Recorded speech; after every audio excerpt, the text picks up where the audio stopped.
evening, this is Carlos Joshua Onida from grade 9 section Aguinaldo. And the title of the research that I'm discussing today is Efficacy of Talcum Powder as an Alternative Material for Chalk Production. We are aware that an educated mind is the most powerful key for us to succeed. But it is not just our mind, but we also need some facilities and materials to make this easier and clearer for us. One of these materials that can help us is the white solid material known to us students and teachers as the chalk.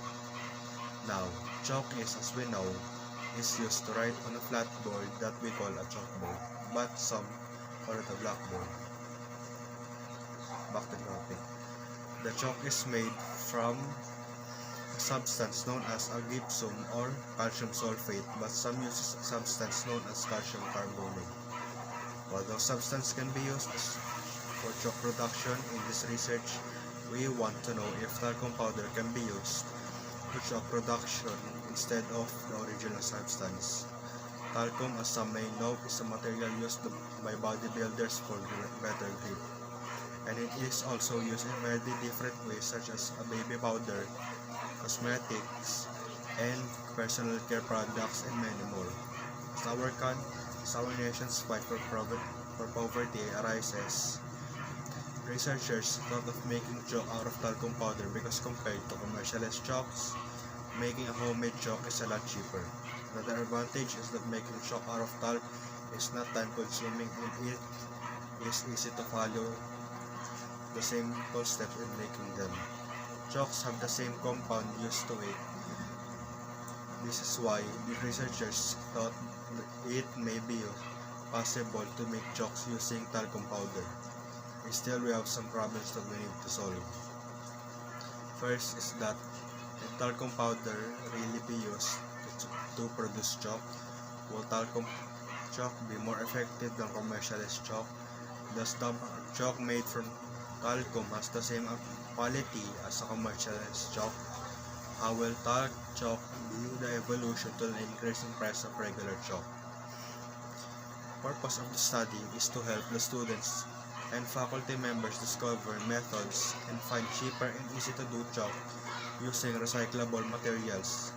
It can also help teachers, students, and faculty members save money and effort in buying chalk in stores.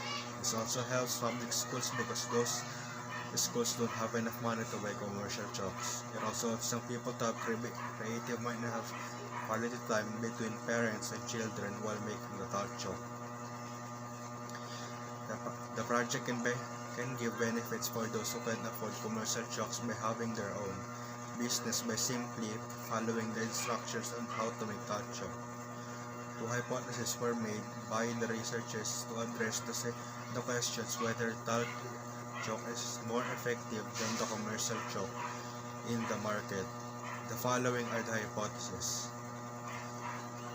Number 1, the researchers also think that talcum powder can be used as an alternative material for chalk production since it was used for French chalk, so maybe we can alter something on the chalk production for it to work. Number 2 is the researchers think that it would not be possible since the chalk is composed mostly of materials calcite and formed mainly from the remains of floating microorganisms and algae. Chalk deposits often contains fossils of marine animals of various sizes, whereas the talcum powder is made up of talc, a material made up mainly of elements magnesium, silicon, and oxygen. Based on the survey that we conducted, majority of the students are still in high school like us. 87.5% of the respondents were female, while 26.7% are male. Most of the people who answered the survey are 15 to 16 years old. Others are 13 to 14 and 17 to 22. Before we send the survey to them, we give them first the consent form that saying their name, age, and sex will be for research purposes only, and the answer they will give will be kept confidential. In the study, the researchers we researchers mainly use primary sources and create an online survey to gain sources. Since we're in the middle of a pandemic, close contact interview is prohibited, so we perform it through online form. Also, online survey doesn't consume a lot of time, making it the most convenient way to gather data. As for the secondary source, we browse articles together to gather data from internet. However, it is hard to find articles that focuses on the main topic that contains supplementary data. According to the findings of our poll, just 13.3% of people uses talcum powder every day, while 46.7% don't use it at all, and 40% just use it once a week. Talcum powder is very significant to 80% of respondents.